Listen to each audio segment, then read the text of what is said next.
எரேமியா அதிகாரம் 43.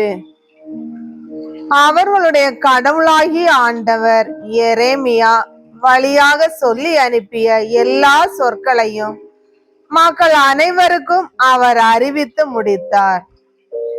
பின்னர் ஓசையாவின் மகன் அசரியாவும் காரையாவின் மகன் யோகனானும் இருமாப்பு கொண்ட எல்லா ஆள்களும் எரேமியாவை நோக்கி, நீ பொய் சொல்கிறாய். நீங்கள் எகிப்துக்கு போய் அங்கே தங்கியிருக்க வேண்டாம் என்று சொல்வதற்காக நாம் கடவுளாகிய ஆண்டவர் உன்னை அனுப்பவில்லை. ஆனால் கல்தேயர் கையில் எங்களை ஒப்புவிக்கவும் எங்களை சாவுக்கு உள்ளாக்கவும் எங்களை பாபிலோனுக்கு நாடு கடத்தவுமே நேரியாவின் மகன் பாரூக்கு எங்களுக்கு எதிராக உன்னை தூண்டிவிட்டுள்ளான் என்றனர்.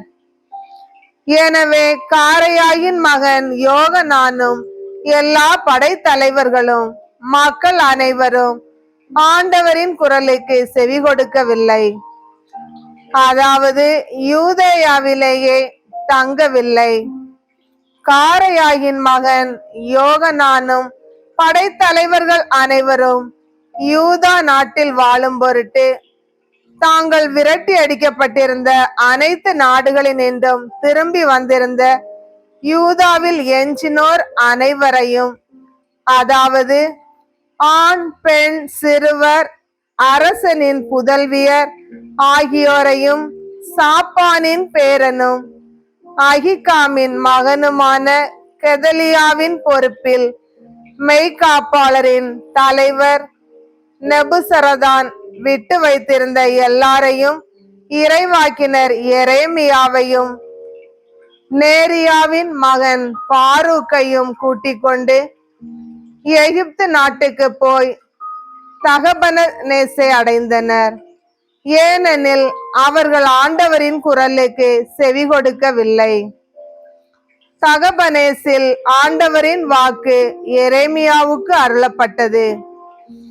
பெரும் கற்கள் சிலவற்றை உன் கையில் எடுத்துக்கொள். தகபனேசில் பார்வோன் அரண்மனை வாயில் களத்தில் உள்ள காரையில் யூதா மக்கள் முன்பாக அவற்றை மறைத்து வை. பிறகு நீ அவர்களிடம் சொல்ல வேண்டியது, இஸ்ரேலின் கடவுளாகிய படைகளின் ஆண்டவர் இவ்வாறு கூறுகிறார், என் ஊழியனும் பாபிலோனிய மன்னனுமான நெபுகத்நேசரை இங்கு வரவழைப்பேன். நான் மறைத்து வைத்துள்ள இந்த கற்கள் மீது அவன் தன் அரியணையை அமைத்து தன் கொற்ற குடையை விரித்து வைப்பான். அவன் வந்து எகிப்து நாட்டை தாக்கி அழிப்பான். கொள்ளை நோய்க்குரியோர் கொள்ளை நோய்க்குள்ளாவர்.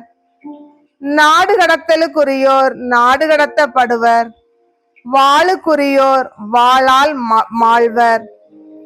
மேலும் அவர் எகிப்திய தெய்வங்களின் கோவில்களை தீக்கிரையாக்குவான்.